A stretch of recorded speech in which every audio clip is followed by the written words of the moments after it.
Well, our guest speaker, Beth Bridges, is the networking motivator. She is a local entrepreneur who is really powerful at networking strategies, does events. She'll talk about it. She's an author. She has a book.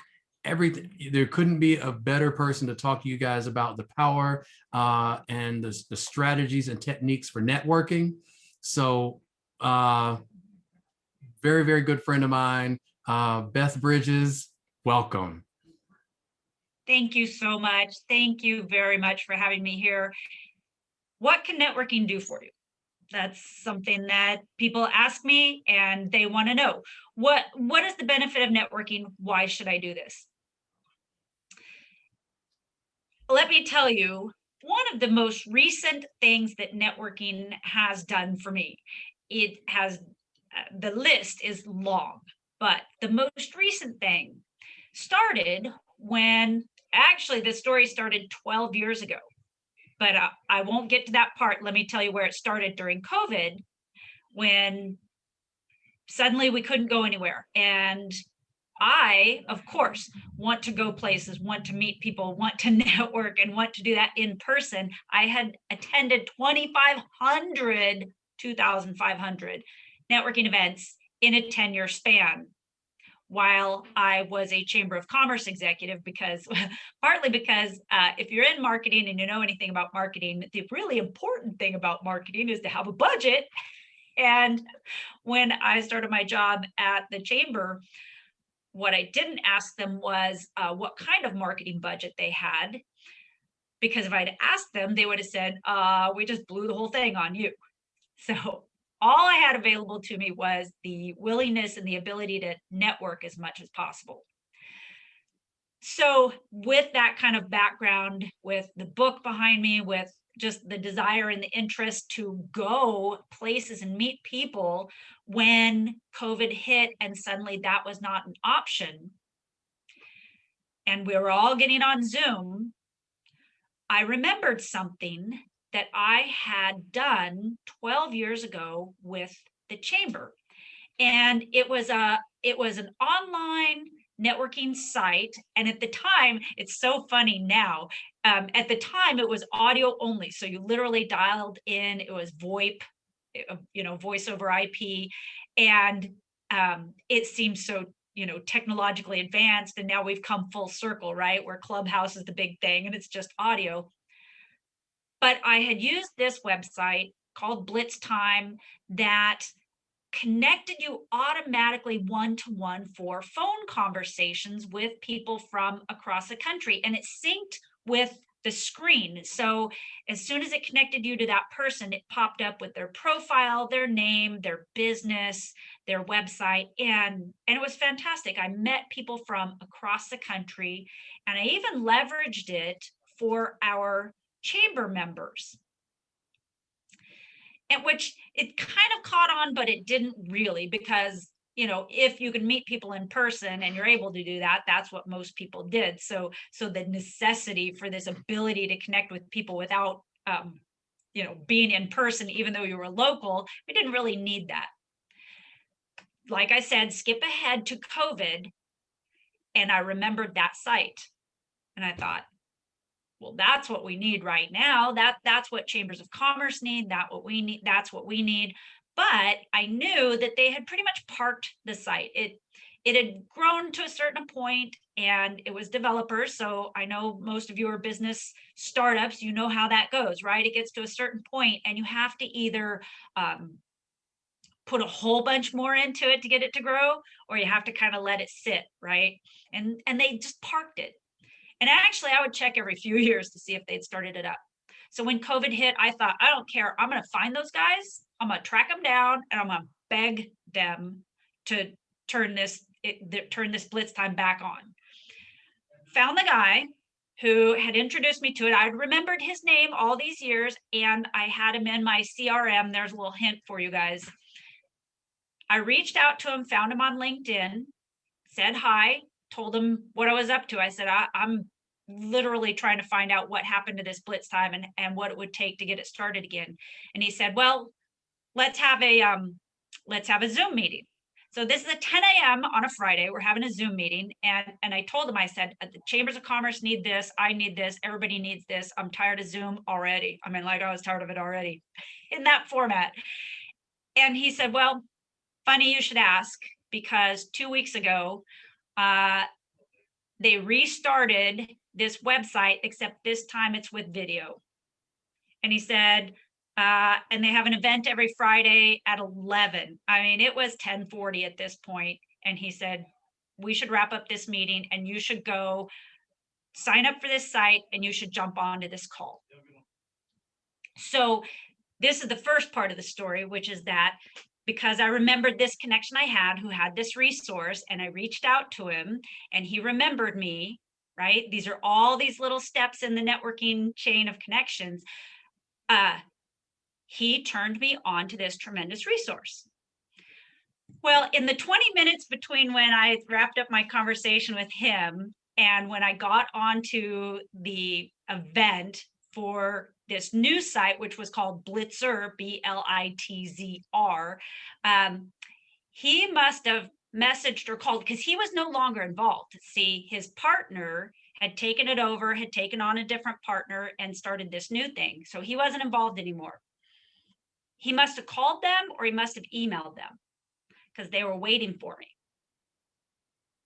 Like, they were looking for me to be on the call, on the event. I don't know what he said. I still don't know what he said. I don't know what kind of expectation they had, but I did this event and it was great. It was like speed networking, right? Anybody ever done a speed networking event? And I'm looking at the chat too. So if you ever want to chat, speed, you guys know how speed dating works, right? We've all seen Fletch, it's like that, except for businesses and probably a lot less cheesy, right?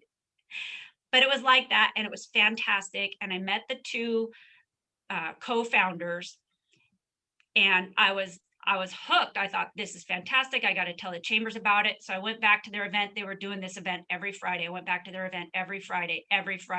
Started talking to these guys about networking and networking strategies and how this could work for people. We started having meetings outside of the events, and because they're picking my brains now, they want to know what I think, what's my experience. Let's see, it was March, April, May, June. And then in June, they offered me a piece of the company. So I am now a co-founder. I have a portion of the company, which, you all know how startups work, so nobody get too excited. I'm not like an heiress. These are not real diamonds, right? This is still costume jewelry. But that 12-year-old networking connection got me a piece of a company simply through keeping connected with people and obviously having something to offer them. I wasn't just, anybody. But those are the kind of things that happen when you build your network and when you build it well and when you are willing to stick with it. I mean, this sounds like an overnight success story. Well, give it 6 months when we're venture capital funded, and it's worth $5 million or $10 million, and then it'll totally be an amazing overnight success. I mean, not there yet, but it will have looked like that, but it was 12 years in the making. Now, you might be thinking, oh God, now I have to network for 12 years in order to make anything happen. No, of course not. There's all kinds of other things that have happened. That's just the latest and best story. So I tell you that to encourage you. I tell you that to help you understand this is not just about finding a job. It's not just about selling your stuff. It is about really big things. And the bigger the result, the longer it might take.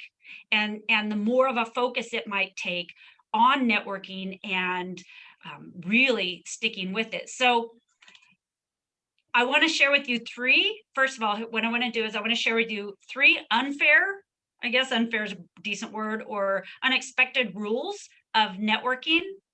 And then we can talk about what networking is. I want to hear from you why you think it's important. And then I'll give you a very simple strategic outline of how to do it, along with 2 or 3 of my just absolute best strategies and tips within that. So feel free to use the chat. I can see it over here, right? We all live in reverse world when we're on Zoom. We find ourselves pointing in all kinds of directions. So some kind of unfair rules of networking. And the first one is related to the story that I told you. Most of the quantifiable results, right? You guys know about KPIs, right? Key performance indicators. Most of these quantifiable results are long-term. Things like making sales, things like getting a job, things like, being invited to be part of a startup. Most of them are long-term. And it's kind of unfair because it feels like we're doing all this work and nothing's happening. So there's 2 solutions for that.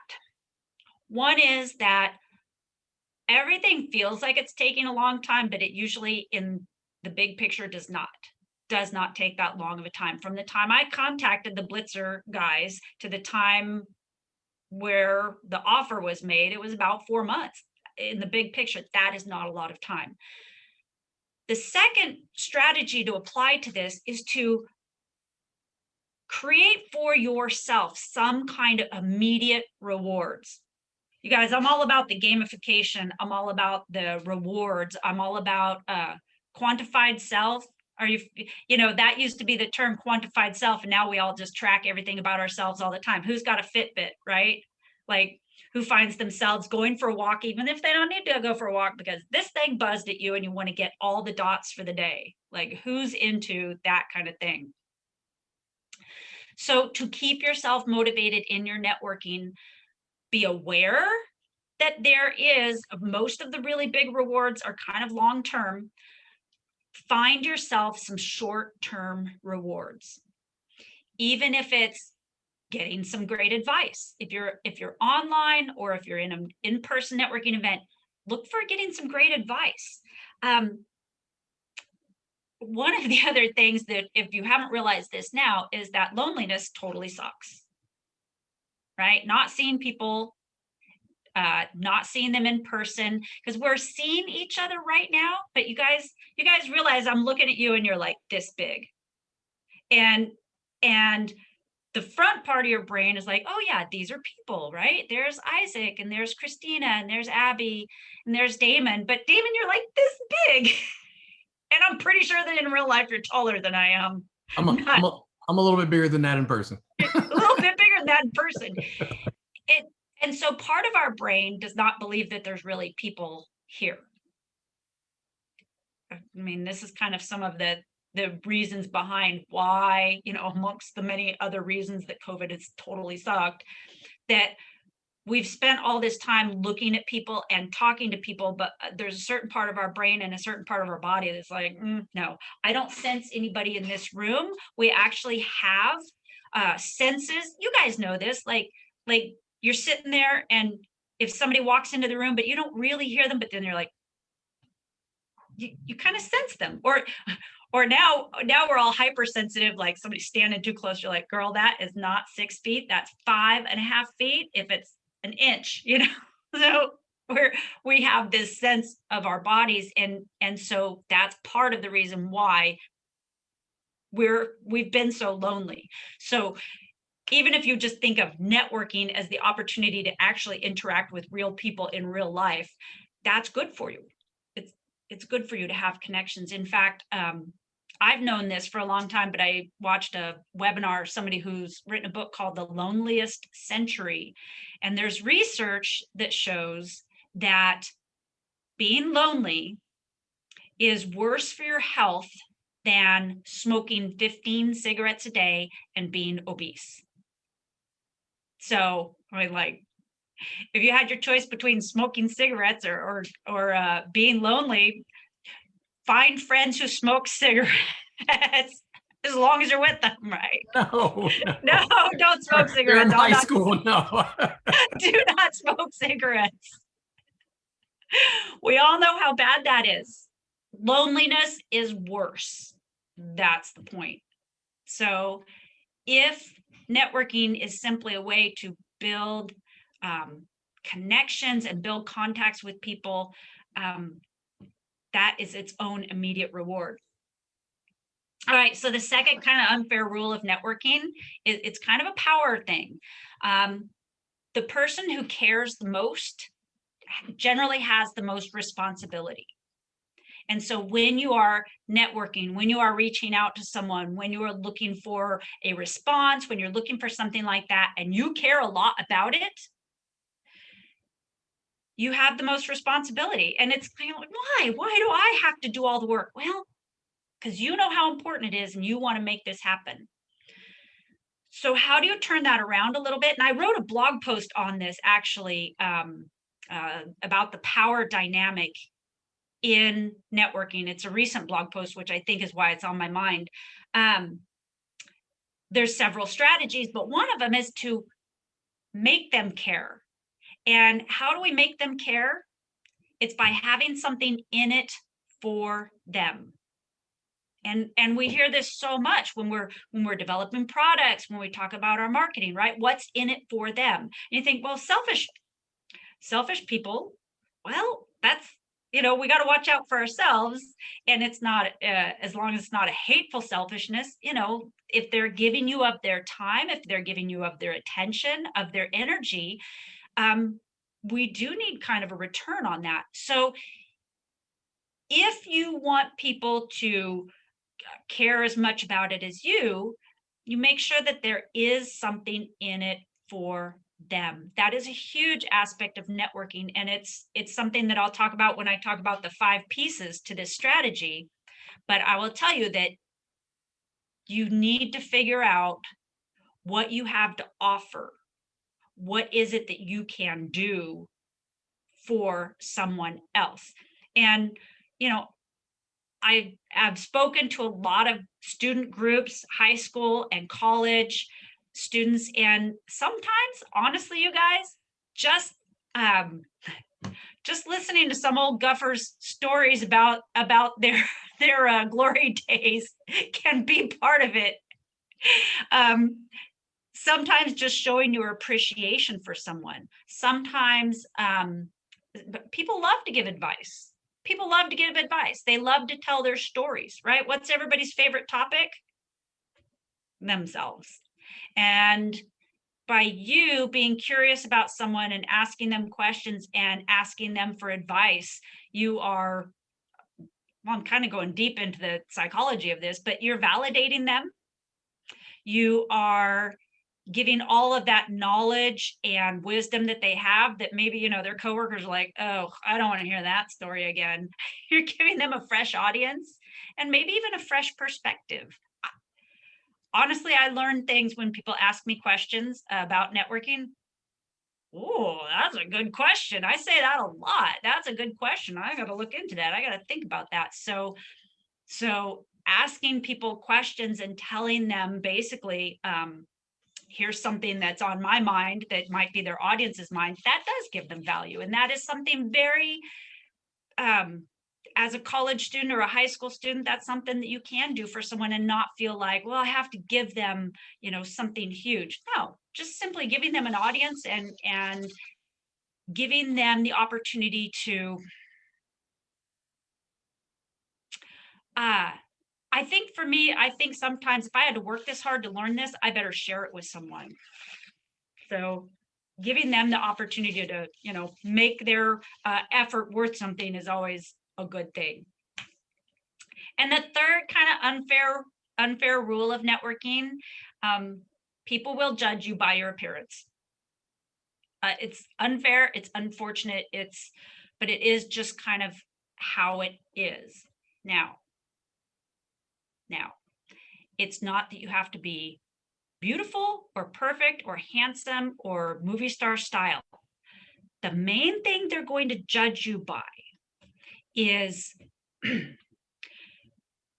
especially in video, do you appear to them in a way that is distracting? How many of you have had a video conversation with someone who had the light behind them? Right? They look like they're in the witness protection. They look like they're in the witness protection program. That's literally what they do in some of those. Like they sit them, with a window behind them and a light behind them, and you can't see them. That's distracting. If there's light, from here, or if it's fuzzy, or now, how many of you have had conversations with people like they're like here and they're looking down here, and it's distracting. It is it makes it difficult for you to concentrate on their message. And so that's what I mean a great deal about appearance is like look how clean my desk is, you guys. Isn't my desk amazing and clean? Oop, don't look over here, right? Because I will be honest, I've, take anything that's in the way there and I shovel it over here. But I don't have it over here. I take 2 minutes to clean this up. I have an office here, and there's nothing really bad behind here. But the reason I have this is because it makes for a smoother background, right? There's a window back here, and like sometimes it comes straight out of your head and people walk by. That's distracting. You want your appearance to not detract from your message. You don't want them looking at it thinking, what is that, like a sandwich over there? See, look, darn it. This has a motion detector light. It's a problem I haven't solved yet. I need to have a little rope over there or something I can, pull over here and move something over there because you saw the light went off. How can you reduce distractions so that somebody can hear your message better? So I want to pause right here and see what kind of questions you guys have. I love the summary there, right? Find the short-term wins.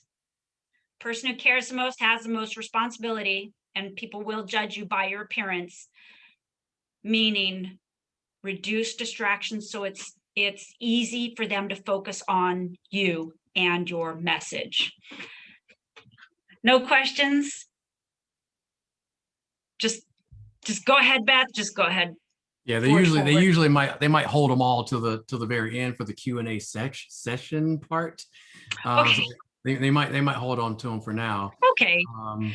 No, this is really good. You bring up a really good point about your appearance, how professional you're dressed, those kind of things. Are you dressed for like an owner? Are you dressed for your role in person and on camera? How do you come off on camera? Because that does make a huge thing, because we kind of had to pivot how we taught this year. Previous years, it's networking, it's going out, it's setting up a booth, it's doing all this stuff. Then online, how do you present yourself online? With coronavirus, it's like, how do you have the same impact without seeing people in person? So Absolutely. This is really, really helpful and good that some of your bullet points are actually talking about still making an impact online. Yeah. Well, I'll give you 2 more things then. So I joked about the whole, looking at the top of people's heads, and I'm going to do this. I'm going to do this to make a point, because it's really important. So I'm using my laptop, right? Like, does anybody even buy desktops anymore, by the way? I'm using a laptop, and where the screen is right now is not comfortable for typing. I would not work with the screen this far forward. Here, this is about where it would be comfortable if I was working with it. And you guys see immediately, this is how you get the, I know nobody knows that Kilroy was here. You get the Kilroy was here effect. And this is because the camera is up here at the top. And now instead of the camera being pointed down towards me, it's kind of pointed towards the ceiling. I mean, literally you can see the ceiling up here. This is distracting as well. You need to be aware of your equipment. And so one of the things that you do is make sure that your laptop, first of all, it needs to be a little farther away, is pulled forward so that the camera is looking at you. Here's why it's distracting, because when we talk to people, not me, because I look up at everybody, because I admire people so much. Damon knows why I look up to almost everybody. Even my 14-year-old nephew, I look up to him. But this is how we're used to seeing people, either eye to eye, or maybe, you know, looking a little bit downward at them. And if the camera is looking up, it looks funny. And it looks funny because that's not how we're used to seeing people in real life. So this is why it's important to put your laptop screen in a position that may be uncomfortable for working, but is right for being on camera. So that's the first thing. The second thing is eye contact. You guys notice I'm looking pretty much right at you. It takes a little practice, and it also takes a little tricky device that I have that positions my camera properly. But it's something that you can do. You don't have to do it all the time, but if someone's talking to you and you want to show them, like you're in a one-to-one on Zoom and you want to show them, I am listening to you. Don't look at their face on the screen, because it's likely that their face is somewhere down here. I'm pretending like, I'm listening to you. I'm listening to you. It doesn't look like you're listening to them because you're not looking at them. Imagine if you're having a coffee meeting with someone and they're like this. You're like, hello, I'm over here. But we're doing this on video, and it's a subtle thing that'll undermine the quality of the connection that you're making. So you kind of have to take some practice. Make sure you know where your camera is and how to look into it while someone is talking, and give them those those nonverbal signals. Yes, I am hearing you. I'm listening to you. I think that's a big part of our Zoom fatigue, is like we're just yapping into the wind because ain't nobody listening. Oh my God, I can't tell you guys. Maybe this is why some of y'all have your cameras off. I can't tell you how many professional business Zoom meetings I have been in, networking meetings, where the people are listening to the speaker like this. I'm like, oh my God, are you kidding? Yeah, it's with the irony, and that is all of these wonderful students have been taught Zoom etiquette, especially when they're in a meeting, have their cameras on. It is a very lonely place when you're trying to network, communicate, and all you're talking to is a black screen with names on it, and where some of those names are not even typed in uppercase and lowercase letters. So they know. So Maylee, thank you for turning your camera on. I can't see anyone else. So it's a human thing to do. It's a real human thing to do, and we're working on that. We're working on that. I mean, each of the students they have a different home background and things going on, but we're working on that. Yeah. But that's a funny story that someone was actually in the meeting like that. Oh no, lots of people, not just one person, and multiple meetings. Yeah, I see Isaac. And Isaac, your lighting looks good. That's good that you have a number of things going on in the background, but because there's not a ton of light, it's not too bad. And Miley, that's perfect. That's perfect. Oh my gosh, you know what else people do? And I'll be quick because we got to get on to the rest of our content, is they put their laptop on their lap. Oh my God, I've had to like minimize the screen so much because I'm talking to them and it's going like this. And I'm thinking, you know what? You're doing two things. You're making me car sick, and I'm from California. So now you're freaking me out because I think you're in an earthquake, or I'm in an earthquake, right? Oh my God, do not put that, just cracks me up. I'm like, wow. Okay. All right. If you are taking notes, this is a good time to start to write some things down. And if you haven't been taking notes, this is definitely a good place to start taking notes. So let's talk about what is networking. Let's talk about networking. I'm going to give you a definition, kind of a textbook definition, and then I'm going to tell you about two kinds of networking. My definition of networking: it's an ongoing process of building long-term, mutually beneficial relationships through sharing ideas, information, resources. No surprises there, right? Ideas, information, and resources, and experiences. Ongoing process of building long-term, mutually beneficial relationships by sharing ideas, information, resources, and experiences. Remember back at the beginning when I was telling you, oh, I'm a high school student. What do I have to offer anybody? You have the opportunity to offer people the experience of being deeply listened to and appreciated. You know what people love to do? People love to give advice. You know what I love even more than giving advice?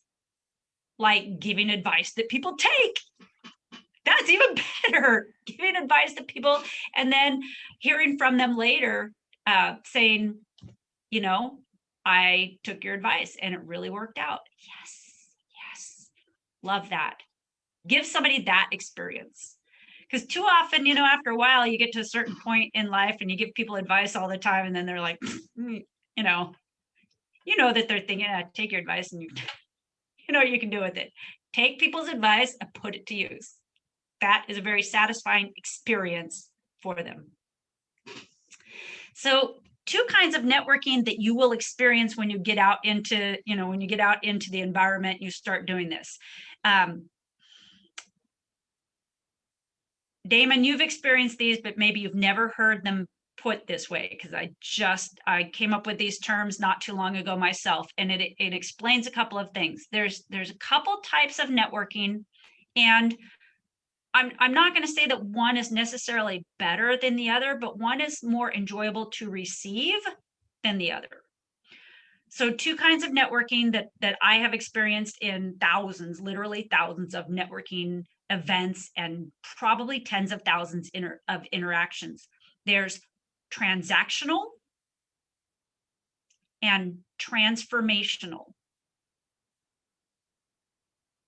Yeah, I see you nodding. You know what I mean? Transactional is that person who meets you. You can tell that they're asking you enough questions to qualify you, right? You guys know about sales, right? Prospecting, qualifying, asking the questions. You can tell they're qualifying you as a prospect. And then they pitch you, or they do a test, kind of a test pitch, or, ABC, right? A, always. B, C, who knows how that ends? Closing. A, B, C, always be closing. Coffee's for closers. So they're always closing you, and it's transactional because they're trying to, make a transaction, whether it's just to qualify you or maybe even to sell you. I mean, I've had networking conversations with people the first time. I mean, we went all the way from hello to, do you want to buy my stuff? Not necessarily. When I was at the chamber, I'd have people who later on would come to me or talk to me later and be like, I went to your networking event and people tried to tell me about their products and services. What the? I'm like, well, yeah, we're in a business environment. We are here. We all have a business. We all have products or services. That's like, you can't get upset at that. You can't not expect that. That is part of why we're here. If it was a social club, we would call it social club. And then I'd have people going, I went to your business networking event. Nobody wanted to do any business. We all just talked about our dogs. So, we have to think about the environment. If we're in a business organization, we're going to talk about our businesses. So that's transactional. Transformational networking is where you are trying to change the quality of the relationship. You are trying to transform that current relationship between the two of you into something else. You're trying to move it forward a little bit. You are trying to transform it into something longer term, something besides, do you want to buy my stuff? And transformational networking skills include things like being able to give value, being able to be patient, building the relationship and having that be at the forefront rather than, it can be a byproduct of doing business with somebody long enough, but transactional versus transformational. And the transformational tends to give you smaller rewards. And it sounds funny to say, do you want to buy my stuff? And then somebody buys your stuff as a small reward. But when you have a much longer term relationship, things happen like Damon says, hey, I want to ask you a favor. And I'm like, yes. And he goes, I didn't even tell you what it is. I'm like, I don't know. I don't care. I'm in. Because he's on my list of people I've known long enough who, we've had a good enough history of business relationships that I know it's not going to be crazy. It's not going to be, it's probably going to be something really good. So he said, hey, I have a favor to ask of you, several weeks ago. I'm like, yeah, you don't even know what it is. I don't know. It was this. So see how fun this is? It was a good thing. That's what happens when you focus on transformational networking as opposed to transactional networking, which might have been him trying to sell me something. So networking, transformational versus transactional. So I had in my notes here to ask you guys why you think this is important. And I think that's a good question. Isaac has been engaged the whole time because I can see his camera on. Isaac is always attending and staying focused, always has good feedback. Maylee, you just turned your camera on, so I see that you attended. I think that's a really good thing to ask. I'm curious myself. Can you pose the question and let's see how they respond? Yeah, post it in the chat. No, pose the question. Ask the question. Pose the question. Strike a pose. No. Pose the question. Can you ask the question again? What's the question again? Why do you think networking is important? Why do you think it's important? Why do you think it could be important to you? I can go first. So, I mean, for most companies, it might not be incredibly essential, but I feel like for mine especially, or I guess the one I work for, it's the lifeblood of it, because it's all about family. And basically what we do is that we want to connect individuals to, or families that have children, or maybe them themselves have special needs, to the services they need. So that whole idea is sort of like networking in general. It's connecting them to that service, that end product. But getting to know other individuals, or getting to know, maybe seeking out these organizations that provide those services, is essential and needed, and in order to ensure that we provide the best possible services. And so why is it important? Well, it's everything. It relates to the customer, it relates to the end product, it relates to the relationship. It's, yeah, everything. I think you can you Isaac, really quickly, just what the 30-second elevator pitch, what does your business do? Beth doesn't know. Oh God, okay. Oh God.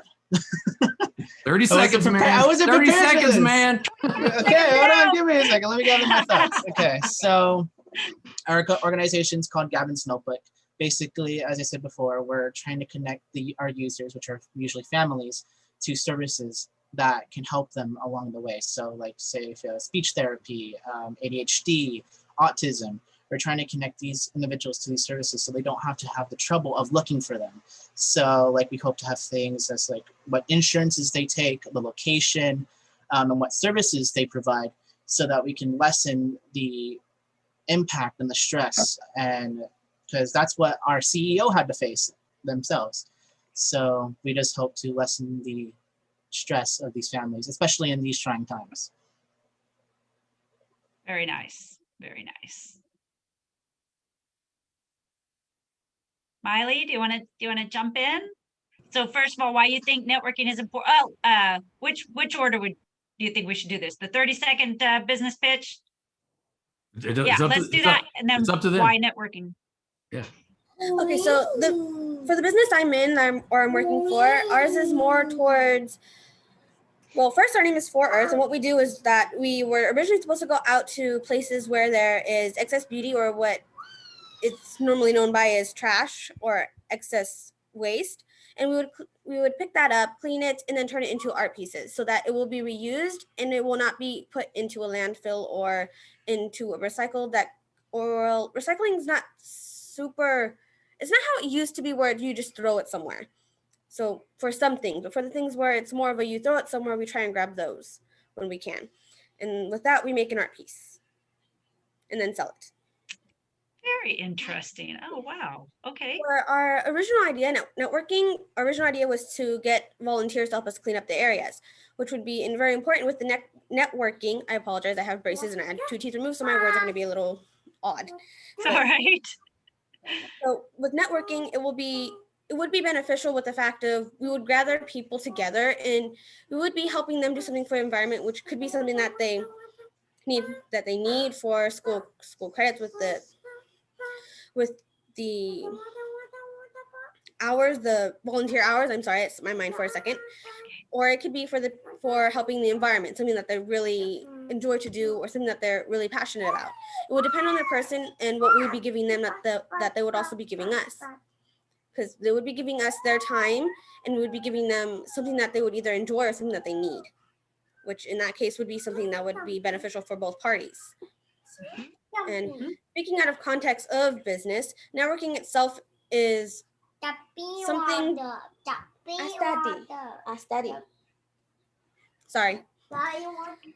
So with networking in general, what it does is it helps you connect with other people who either can give you advice like you were talking about, or people who will help you cultivate, pretty much like what Mr. T does at Patiño. He could be considered a connection because he teaches us and we give him our opinions on certain things and he gives us advice, and sometimes we take it, sometimes we don't. Most times we do, I assume.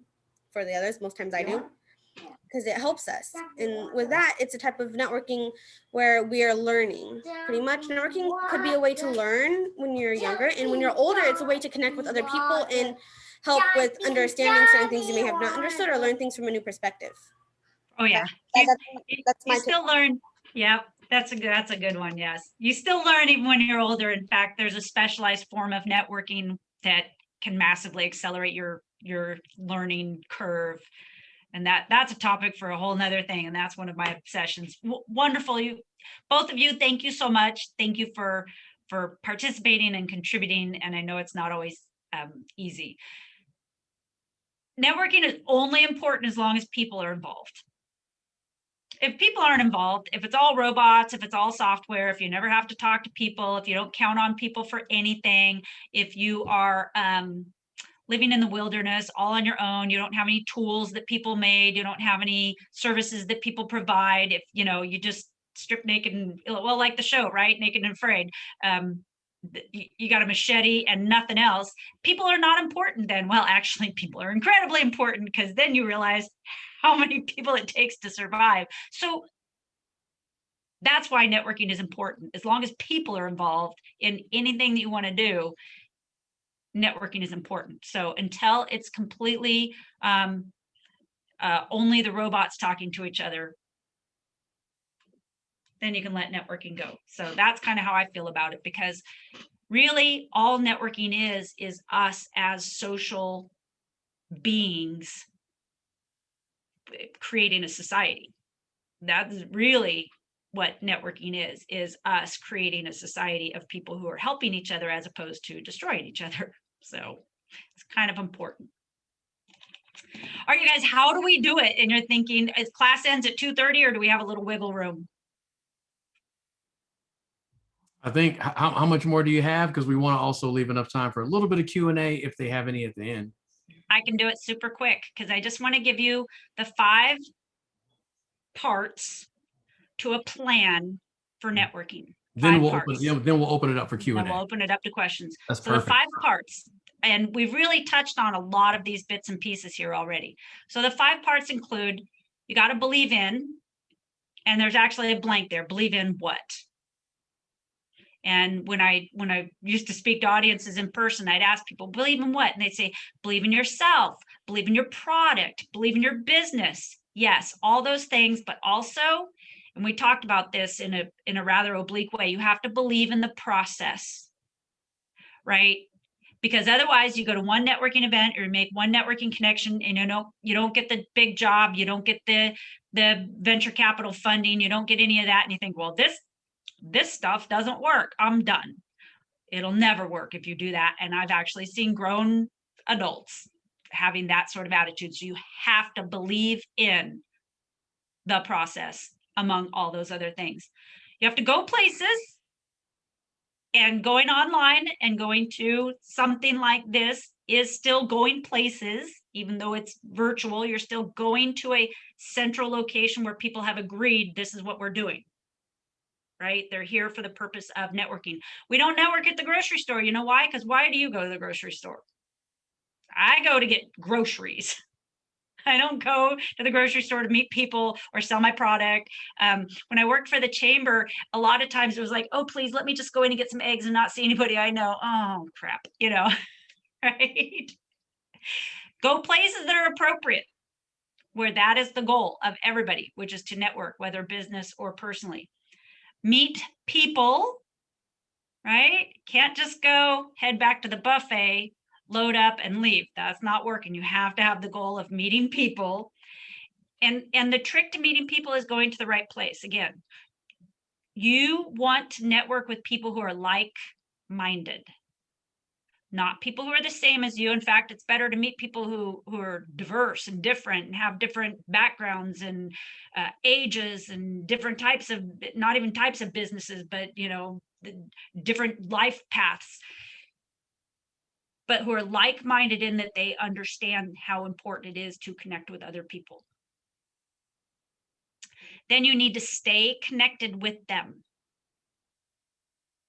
And the longer the connection you have with someone, the more valuable the things are that'll happen.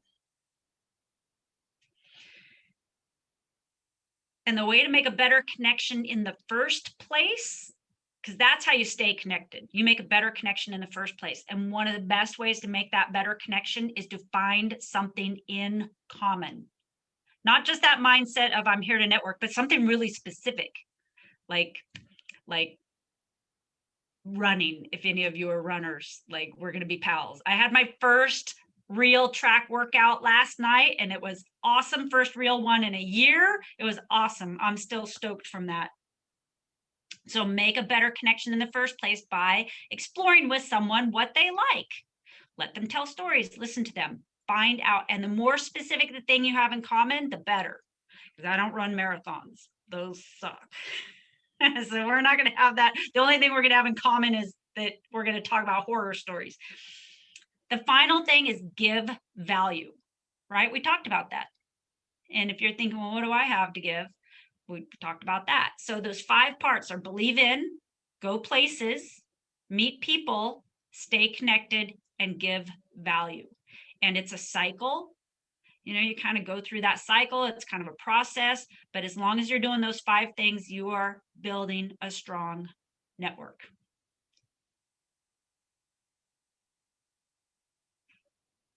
You got it. In the notes. Perfect. That is my patented networking on purpose 5-part success plan. It's not patented. Excellent. Beth Bridges. So I want you guys, as we get ready to open everything up for Q&A, keep in mind, we are very, very fortunate to have Beth here. Beth, as you can tell, really spoke to networking and what it is and what it's about, and educating a lot of us on networking, and didn't really come here to, pitch and sell products and stuff like that. What? Well, I'm just saying, book. Yeah, buy my book. What's wrong with you guys? Buy my book. But I mean, I put a lot of. That's an inside joke because we're both marketers, and that was the best marketing plan we could come up with for when I published my book. Yeah. That's a good one. To the point. And the reason I say that is because we have a very powerful person here who is all about networking. And as Beth was presenting, I put a lot of resource links in the chat to Beth's website, Beth's book, Beth on LinkedIn. And part of my Q&A is going to ask you something about LinkedIn, but so there's going to be a lot of stuff there. So let's open it up for Q&A, everyone, because we have a powerful, powerful resource here in Beth. AMA, ask me anything. And I'm going to grab a link for you guys while you're either typing those in or getting online.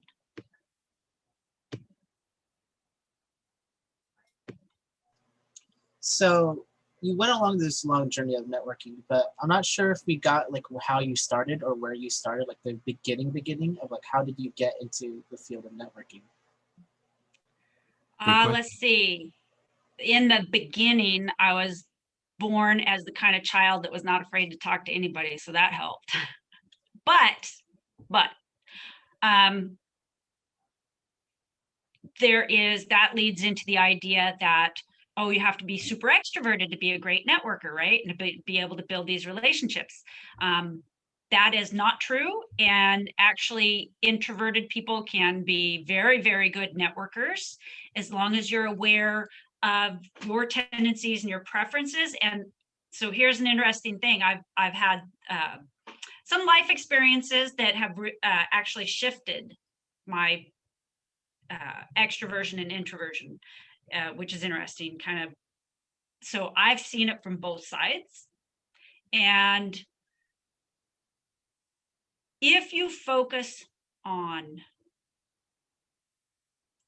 giving value and listening to people and finding that thing in common, you do not have to be flashy.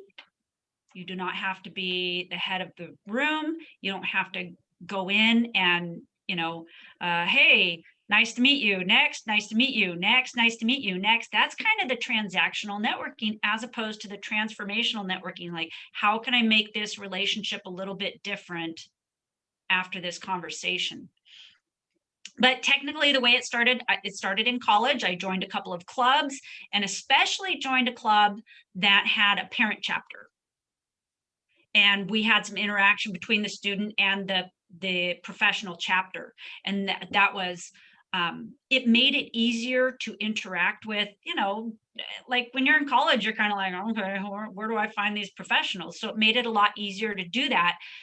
And it really showed the value of, it was a marketing association. So there was a student chapter, and then there was a parent chapter, and the people in this parent chapter, you could tell they'd known each other for years, and they had a lot of connections. So I got to see that, and that I think really helped me get started on that path. And so find a parent chapter. Funny enough, chambers of commerce can be a very good place to actually start too, because it is that situation where the expectation is that we're business people getting together. And I can tell you for sure that chambers love students coming, especially entrepreneurial students. Like, the members are just like, oh, this is so cool. So that's a really good place to start. And most of them, there are several chambers locally where the events, especially the mixer networking events, have tended to be free. But even those that charge, you may just ask them, do you have a student rate, especially a high school student rate? I would ask. I would not be afraid to ask. That's a good question, Isaac. And Yeah. I think I agree. So that paints a little bit better picture of how to get started. And Beth said college. That means, starting at around your age, you guys. So this is how it starts. We probably won't have any more questions because everyone else is. So I think we're good here, because a lot of students had to do their thing. Oh yeah, next thing. But Beth, what we normally do with our guest speakers is I'll share your information with the students. So as they have questions, you might all of a sudden start getting messages here and there from students who might have questions. Yeah. And some that might try to connect with you on LinkedIn as well. I would love that. And then they are welcome to, I want to invite them to join me on a Blitzer event. They're Perfect. more Put than it in. welcome to join me Perfect. there, and we could have a one-to-one. We could have a one-to-one, and you can ask me anything. Perfect. We will share Yeah. this with them. So anytime we have these events, as I record it, it also exports everything that we put in the chat. So I'll share this with all of our students. Beth Bridges, you have been amazing and wonderful. Thank you. Thanks. Thank you very much. It was a pleasure. Yes, It was thank an you. absolute pleasure. I'm happy to be here. May I ask of course. something? Sure. Okay. It was going to be about your LinkedIn. I was sorry. It's all right. Okay, so I was going to ask about your LinkedIn. If we connect with you on there, can we also ask for advice on places and possible other online platforms on to start for where we can connect with other people too. Yep.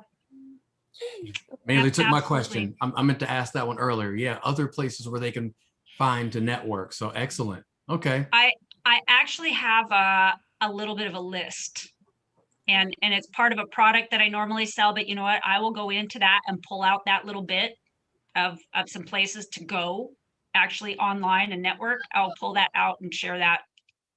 I'll send it to you, Damon, and then you can share it with the group. Excellent. Excellent. Beth Bridges. Thank you very, very, very much. All right. Well, I look forward to seeing some of you online and maybe someday in person. Thank you, Beth. Again, All thank right. you. My pleasure. Thank you all very, very much. Thank you. Later, everyone. Thanks for attending.